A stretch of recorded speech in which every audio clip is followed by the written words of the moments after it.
आई, 15 ऑगस्टला आपला देश स्वातंत्र्य झाला.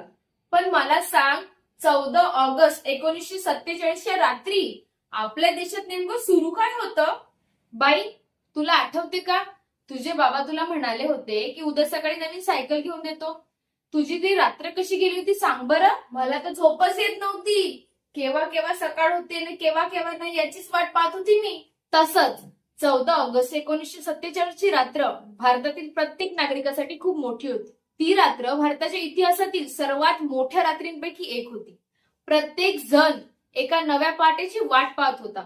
दिल्लीमध्ये संविधान सभेचे अधिवेशन सुरू होते. देशाचे सर्व नेते एकत्र जमले होते. प्रत्येकाच्या चेहऱ्यावर उत्सुकता होती, कारण काही क्षणात इतिहास घडणार होते.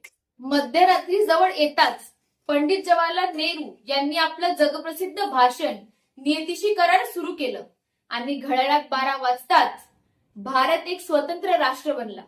15 ऑगस्ट हा दिवस लाखो लोकांच्या संघर्ष, त्याग आणि बलिदानाची आठवण करून देणारा दिवस आहे.